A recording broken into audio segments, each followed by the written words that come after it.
नमस्कार, मैं हूं रत्ना और आप देख रहे हैं सी न्यूज़ भारत। आयोग करते उत्तर प्रदेश बुलेटिन की और बात होगी फर्रुखाबाद की, जहां ग्राम रोजगार सेवकों ने कलेक्ट्रेट में किया प्रदर्शन। साथ ही बात होगी ललितपुर की, जहां ललितपुर के आबकारी विभाग की टीम द्वारा जिला आबकारी अधिकारी सुरेंद्र कुमार के निर्देशन में सुंदर ढाबा और मराठा ढाबा सदर ललितपुर पर अवैध शराब बिक्री की रोकथाम के लिए छापेमारी की गई। ऐसी तमाम खबरों पर विस्तार से चर्चा करेंगे। खबर बदायूं से है, जहां भारतीय किसान यूनियन ने नवादा पुलिस चौकी की कथित अनियमितताओं, अवैध वसूली, दलाली, खनन और पेड़ कटान जैसे गंभीर आरोपों को लेकर धरना प्रदर्शन किया।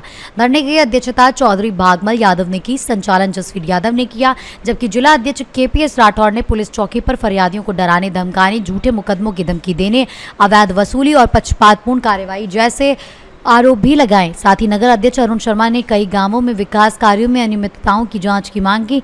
वहीं जिला उपाध्यक्ष हरीश पटेल ने अवैध निर्माण और सांठगांठ के आरोप भी लगाए। यूनियन ने चेतावनी दी कि यदि जल्द कार्रवाई नहीं हुई तो आगे उग्र आंदोलन किया जाएगा और मामले की शिकायत एंटी करप्शन तक ले जाने की बात भी कही गई। बदायूं से सी न्यूज़ संवाददाता राजीव सिंह की रिपोर्ट। खबर बलिया से है, जहां बांसडी रोड थाना क्षेत्र के देवली गांव में कथा कार्यक्रम के समापन के बाद अचानक तनाव की स्थिति बन गई, जहां कथित रूप से कुछ दबंगों द्वारा साधुओं से मारपीट किए जाने का बड़ा आरोप सामने आया है और इसका वीडियो सोशल मीडिया पर वायरल हो रहा है। बताया जा रहा है कि घटना के समय कथा स्थल पर हजारों श्रद्धालु मौजूद थे, जिससे मौके पर अफरा तफरी और दहशत का माहौल बन गया। विशेषकर दूर दराज से आई महिलाओं और श्रद्धालुओं में भय देखा गया। हालांकि हमले के पीछे की असली वजह स्पष्ट नहीं हो सकी है और प्रशासन की ओर से भी इस मामले में स्थिति को लेकर कोई विस्तृत आधिकारिक बयान सामने नहीं आया है, जिससे स्थानीय लोगों में सवाल और असंतोष बढ़ रहा है। बलिया से सी न्यूज़ संवाददाता राजू गुप्ता की रिपोर्ट। खबर फर्रुखाबाद से है, जहां सोमवार को दर्जनों ग्राम रोजगार सेवकों ने मानदेय भुगतान में देरी के विरोध में कलेक्ट्रेट में प्रदर्शन कर मुख्यमंत्री को संबोधित ज्ञापन जिलाधिकारी को सौंपा। ग्राम रोजगार सेवकों ने कहा कि निर्धारित समय पर मानदेय नहीं मिलने से उनके परिवारों को आर्थिक कठिनाइयों का सामना करना पड़ रहा है। उन्होंने ये भी बताया कि जनपद की कई ग्राम पंचायतों में काम कम हो गया है और जॉब कार्ड भी नियमित रूप से उपयोग में नहीं आ रहे हैं।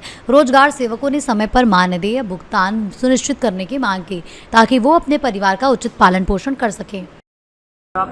धर्मेंद्र सिंह। अच्छा, आज आप किस बात को लेकर कलेक्टर आए और क्या क्या मांगे हैं आपकी? हम लोग मानदेय न मिलने के संबंध में, हम लोगों को 10 महीने से मानदेय नहीं मिल रहा है।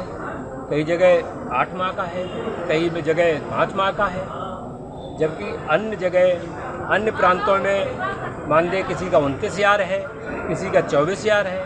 अपने यहाँ 7788 रुपये वो भी नहीं हम लोगों को मिल पा रहे हैं। इस संबंध में आज हमने एक पत्र ज्ञापन के माध्यम जिला अधिकारी महोदय के माध्यम से एक 10 सूत्री ज्ञापन माननीय मुख्यमंत्री जी को प्रेषित करने के लिए आज जिला अधिकारी महोदय को दिया है कि हम लोगों की जो भी निम्न मांगे हैं उनका निस्तारण जल्द से जल्द कराया जाए, जबकि हमारे उच्च स्तरीय अधिकारी और नेतागण कहते सभी को मानदेय मिल रहा है।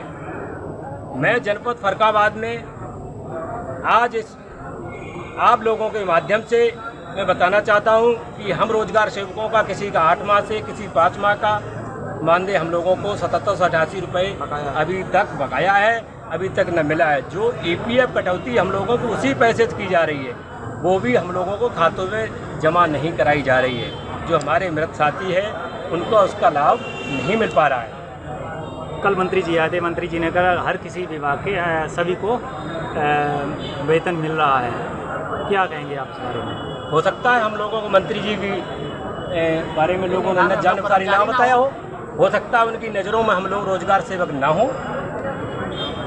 हम रोजगार सेवक आज दुख और पीड़ा आपके माध्यम से यहाँ जिला अधिकारी महोदय के एक प्रेस माध्यम से अवगत कराना चाहते हैं कि हम लोगों को 8 माह उसकी जांच करा ली जाए। हम लोगों का लंबित मानदेय है भाई, मंत्री जी 8 माह से आपका वेतन नहीं मिला? जी जी। अच्छा, कितना वेतन है और कितने? हम लोगों का 10,000 मानदेय था। माननीय मुख्यमंत्री जी ने 4 अक्टूबर को घोषणा एक लखनऊ में 21 में महासम्मेलन किया, जिसमें हम लोगों को 10,000 रुपये का मानदेय की घोषणा की गई थी। उसमें 2212 रुपये हम लोगों को उसी राशि से EPF कटौती कर ली जा रही है और 7788 रुपये हम लोगों को मानदेय मासिक मानदेय देयता बनती है, वो भी मानदेय हम लोग कटौती की वो भी नहीं मिल रहा है, और 7-8 महीने से हम लोगों का मानदेय वो भी अवशेष है। अभी आप ये नगर मजिस्ट्रेट से मुलाकात हुई, क्या आश्वासन दिया आपको? अभी मैंने जिलाधिकारी महोदय से मुलाकात की, अपनी समस्याओं को जल्द से व्यवस्थाओं का निस्तारण करने के लिए आश्वासन हमसे दिया गया है, जिसको मैं तहे दिल से माननीय जिलाधिकारी महोदय को धन्यवाद देता हूं। हम लोगों को आश्वस्त किया कि आपका जल्द से जो समस्या है आपका निस्तारण। अगर आपकी मांगें पूरी नहीं होती कि आगे की क्या रणनीति रहेगी? यदि हमारी मांगें नहीं पूरी होती हैं तो हम लोग मजबूरन होकर पूरे जनपदों से, पूरे प्रदेशों से 1 जुलाई को हमारा एक प्रस्तावित प्रदेश नेतृत्व के आह्वान पर एक प्रस्तावित कार्यक्रम है।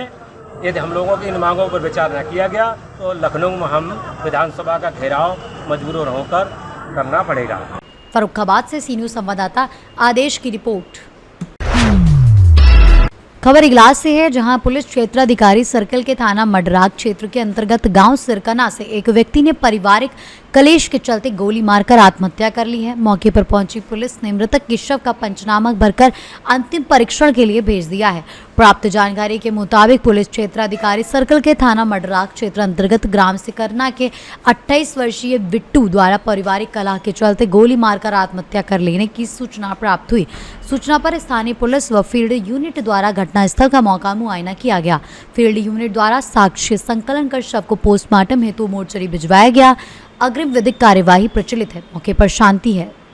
अवगत कराना है कि आज सुबह थाना मडराग की पुलिस को ये सूचना प्राप्त हुई कि ग्राम सिकन्ना में एक 28 वर्षीय व्यक्ति बिट्टू ने पारिवारिक कलह के कारण गोली मारकर आत्महत्या कर ली है। इस सूचना पर तत्काल पुलिस एवं फील्ड यूनिट द्वारा मौका मुआयना किया गया। फील्ड यूनिट द्वारा सारे साक्ष्य संकलित किए गए, बॉडी को मोर्चरी भिजवा दिया गया है। पंचायतनामा एवं पोस्टमार्टम की कार्रवाई की जा रही है। अग्रिम विधिक कार्रवाई प्रचलित है। मौके पर शांति व्यवस्था कायम है। इगलास से सी न्यूज़ संवाददाता इंद्रजीत प्रेमी की रिपोर्ट। खबर जौनपुर से है, जहां बरसठी थाना क्षेत्र के पलटूपुर गांव में जमीन विवाद को लेकर बड़ा मामला सामने आया है, जहां पैमाइश के बावजूद खेत की जुताई कराने पहुंचे एक परिवार पर दबंगों ने हमला कर दिया। पीड़ित पक्ष का आरोप है कि दर्जनों लोगों ने ईंट पत्थर और लाठी डंडों से मारपीट करते हुए करीब 6 फीट ऊंची बाउंड्री वॉल भी गिरा दी, जिसका वीडियो सोशल मीडिया पर वायरल हो रहा है। घटना के बाद पीड़ित ने थाना बरसठी में तहरीर देकर कार्रवाई की मांग की, जिसके बाद पुलिस और राजस्व टीम मौके पर पहुंची और मामले में आरोपियों को हिरासत में लेकर अग्रिम कार्रवाई शुरू कर दी है। क्या नाम है आपका? अमित कुमार। क्या मामला है? सर मामला ये है कि सर हमारा पत्थर गड्डी हुआ था ज़मीन का राजस्व टीम द्वारा प्रशासन की मौजूदगी में, और हमारा बाउंड्री भी बन गया। पत्थर गड्डी हुआ, फिर बाउंड्री बनाए हम। जो हमारे विपक्षी हैं अच्छे लाल, बच्चे लाल, नंदलाल, चित्रगढ़ लोटूराम, सचिन, शुभम, पवन, संतलाल और उनके एक जीजा हैं सुरेंद्र चौधरी। इनका घर है गनहोना में और ये एसआई हैं, जो कि इनकी ड्यूटी मिर्ज़ापुर में है। और जो अच्छे लाल हैं ये सिपाही हैं, इनकी ड्यूटी भदोही ज़िले में है। और ये लोग हमारे बाउंड्री को पूरा कल रात में शाम के टाइम 5 से 6 बजे के बीच में मेरी पूरी बाउंड्री तोड़ दी गई। कहाँ घर है आपका? पलटूपुर। इसका आपने थाने पे एप्लीकेशन दिया? जी सर, मैंने एप्लीकेशन दिया।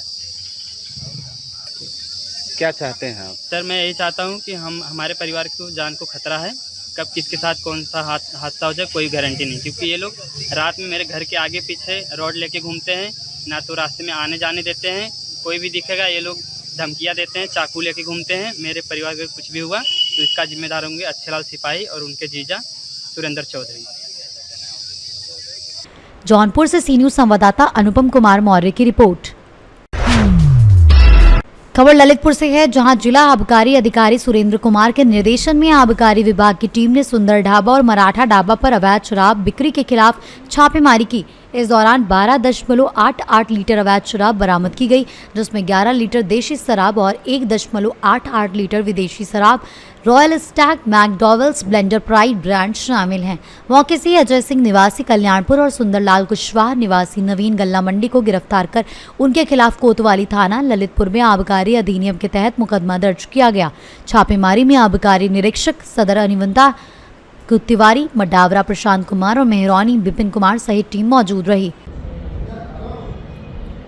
जिलाधिकारी महोदय ललितपुर के निर्देशन में तथा जिला आबकारी अधिकारी महोदय के नेतृत्व में दिनांक 14 जून 2026 को आबकारी टीम ललितपुर द्वारा चंदेरा बाईपास स्थित ढाबों मराठा ढाबा तथा सुंदर ढाबा पर दबिश दी गई तथा दबिश के दौरान मौके से लगभग 12.88 लीटर अवैध शराब बरामद की गई, जिसमें लगभग 11 लीटर देशी शराब ब्रांड रसवरी तथा लगभग 2 लीटर अंग्रेजी शराब जिनमें रॉयल स्टैग, मैकडॉवेल तथा ब्लेंडर प्राइड ब्रांड के शराब बरामद की गई तथा मौके से 2 अभियुक्तों को जिनमें अजय सिंह निवासी कल्याणपुरा तथा सुंदरलाल कुशवाहा निवासी गल्ला मंडी को गिरफ्तार करते हुए उनके विरुद्ध आबकारी अधिनियम की सुसंगत धाराओं में मुकदमा पंजीकृत कराया गया। ललितपुर से सी न्यूज़ संवाददाता विकास सोनी की रिपोर्ट। खबर प्रतापगढ़ से है, जहां बाबा विश्वंभर नाथ धाम सदहा में पूर्व कैबिनेट मंत्री राजेंद्र प्रताप सिंह पहुंचे, जहां उन्होंने श्रद्धा और भक्ति भाव के साथ भगवान बाबा विश्वंभर नाथ का जलाभिषेक कर क्षेत्र की सुख समृद्धि और जन कल्याण की कामना की। इसके बाद उन्होंने मंदिर परिसर का निरीक्षण कर चल रहे निर्माण और विकास कार्यों का जायजा लिया और धाम की भव्यता व धार्मिक महत्व की सराहना की।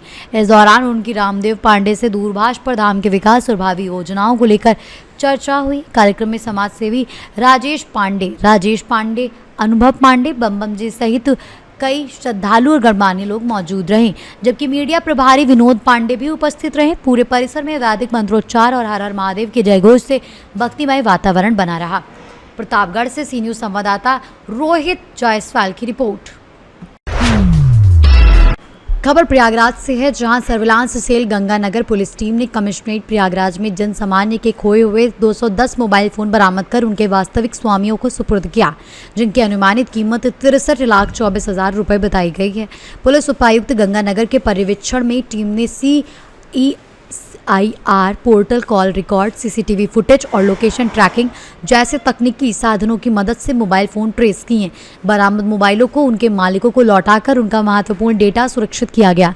इस दौरान पुलिस ने लोगों से अपील की कि खोए हुए मोबाइल की सूचना CEIR पोर्टल पर आवश्यक दस्तावेजों के साथ दर्ज कराएं, जिससे उन्हें वापस पाने में मदद मिल सके। कमिश्नरेट प्रयागराज के गंगानगर जोन में आज CEIR पोर्टल पर जो रजिस्टर्ड गुमशुदा मोबाइल की कंप्लेंट्स थी, उसके सापेक्ष में सर्विलांस टीम द्वारा प्रयास करते हुए मोबाइल रिकवर कराए गए थे, जिसके संबंध में आज 210 मोबाइल जो रिकवर कराए गए थे उनके स्वामियों को आज सुपुर्द कराए गए हैं, जिसके संबंध में आज ये PC बुलाई गई थी, जिसमें अधिकतर जो मोबाइल जो जिनके गुमशुदा हो जाते हैं या कोई अन्य प्रकरण में उनके मोबाइल मिस हो जाते हैं, उसमें जो CEIR पे कंप्लेंट रजिस्टर करते हैं उसको सर्विलांस की टीम देखती है और सर्विलांस के माध्यम से उनको रिकवर कराती है। तो उसी के संबंध में आज 210 मोबाइल उनके स्वामियों को वापस किए गए हैं और सभी ने इस संबंध में सर्विलांस टीम की तथा पुलिस की सराहना करते हुए धन्यवाद दिया है और लगातार इस प्रकार से कार्रवाई जो CEIR पोर्टल पर रजिस्टर होते हैं उनकी चलती रहती है और इस प्रकार से कार्रवाई लगातार आगे भी चलती रहेगी। इनकी कीमत लगभग 63,24,000 के आसपास आती गई है। आगे भी इस तरह की कार्रवाई, जैसा कि मैंने बताया कि पोर्टल जो है ये भारत सरकार द्वारा बनाया गया है। इस संबंध में जो भी सभी आमजन को ये सुविधा दी गई है कि उनका मोबाइल या जो डिवाइस मिस होता है तो उसके संबंध में आवश्यक सूचना डालते हुए उस पर वो कंप्लेन लॉन्च कर सकते हैं। वो कंप्लेन सीधे हमारे सर्विलांस सेल के पास आ जाती हैं और उस पर वो लगातार उस पर कार्य करते रहते हैं, मोबाइल रिकवर होते रहते हैं और इस प्रकार से जो उनको सबको बुला के मोबाइल सुपुर्द किया जाता है। तो ये निरंतर चलने वाली कार्रवाई है और आगे भी इस प्रकार से जो भी कंप्लेंट्स रजिस्टर होंगी उस पर आगे ये कार्रवाई चलती रहेगी। प्रयागराज से सी न्यूज़ संवाददाता सलमान की रिपोर्ट। खबर प्रयागराज से है, जहां थाना बहरिया पुलिस ने अपराध एवं अपराधियों के खिलाफ चलाए जा रहे अभियान के तहत 3 वांछित अभियुक्तों को गिरफ्तार किया है। पुलिस ने इनके कब्जे से 22.30 ग्राम पीली धातु, 314.29 ग्राम सफेद धातु के आभूषण, 2 लोहे के इंजन, 1 सिलाई मशीन, 10,500 रुपए नकद और घटना में प्रयुक्त 1 मोटरसाइकिल बरामद की है। गिरफ्तार अभियुक्तों में समीर, उज्जवल साहू और राजेश सोनी शामिल हैं, जिन्हें चामलपुर स्थित प्राइमरी स्कूल के पास से पकड़ा गया। पूछताछ में आरोपियों ने स्वीकार किया कि उन्होंने वादी के घर का ताला तोड़कर चोरी की थी और कुछ सामान जंगल में छिपाया था और कुछ जेवरात तीसरे साथी को भी बेच दिए थे। पुलिस ने मामले में आगे की विधिक कार्यवाही शुरू कर दी है। 12/6/2026 को शिकायतकर्ता श्री वीरेंद्र कुमार मौर्य निवासी सिकंदरा थाना बहरिया द्वारा थाना बहरिया पर शिकायत दी गई कि विगत रात्रि उनके घर पर कुछ चोरों द्वारा चोरी कर ली गई है। इनके द्वारा दी गई तहरीर के आधार पर थाना बहरिया पर मुकदमा अपराध संख्या 180/26 पंजीकृत किया गया था। तत्पश्चात उच्च अधिकारियों द्वारा दिए गए आदेशों के निर्देशों के क्रम में थाना बहरिया की पुलिस द्वारा उक्त घटना के अनावरण के लिए प्रयास किया जाने लगा। घटना के अनावरण के प्रयास के क्रम में बहरिया पुलिस द्वारा कुछ संदिग्धों से पूछताछ की गई, जिनके नाम समीर पुत्र इमाम अली, उज्जवल साहू उर्फ भोला और राजेश सोनी का नाम प्रकाश में आया। समीर और उज्जवल थाना प्रतापगढ़ से लूट के मुकदमे में जेल में गई थी, जहां पर वो राजेश सोनी जो जेठवाड़ा के रहने वाले हैं उनसे जेल में मुलाकात हुई थी। तो जेल में ही उक्त तीनों द्वारा इस प्रकार की घटनाओं को अंजाम देने की प्लानिंग की गई। जो अभियुक्त हैं इनकी निशानदेही पर 100% जो चोरी की गई थी उसकी बरामदगी की गई है, जिसमें कुछ सफ़ेद धातु और पीली धातु का सामान है और लगभग 10,500 रुपये की बरामदगी की गई है। इसके अतिरिक्त सिलाई मशीन, डीजल इंजन और मोटर पंपिंग सेट भी इनके द्वारा चोरी किया गया था, उसको भी रिकवर किया गया है। जो अभियुक्त था उसमें नियमानुसार धारा की बढ़ोतरी कर अभियुक्तों का माननीय न्यायालय के समक्ष रिमांड प्राप्त करने के लिए प्रस्तुत किया गया है। विवेचना में अग्रिम विधि कार्रवाई प्रचलित है। प्रयागराज से सी न्यूज़ संवाददाता सलमान की रिपोर्ट। खबर सिद्धार्थ नगर से है, जहां जिले के विकासखंड बर्डपुर की ग्राम पंचायत महादेवा कुर्मी में जिला पंचायत सदस्य प्रत्याशी वार्ड नंबर 3 दिलीप यादव द्वारा एनजीओ के माध्यम से क्षेत्र के छात्र छात्राओं को लगभग 100 साइकिलें वितरित की गईं, जिससे बच्चों के चेहरे पर खुशी देखने को मिली। उन्होंने बताया कि जिन विद्यार्थियों को विद्यालय जाने में कठिनाई होती थी, उन्हें समय पर स्कूल पहुँचने में सहायता के उद्देश्य से ये पहल की गई और भविष्य में भी गरीब एवं जरूरतमंद विद्यार्थियों तथा मजदूर वर्ग की मदद जारी रहेगी। इस कार्यक्रम में दयानंद यादव, राहुल यादव, घनश्याम यादव सहित कई ग्रामीण मौजूद रहे। सिद्धार्थनगर से सी न्यूज़ संवाददाता धर्मेंद्र कुमार की रिपोर्ट। बुलेटिन में फिलहाल इतना ही। देश और दुनिया की तमाम बड़ी खबरों के लिए देखते रहिए सी न्यूज़ भारत।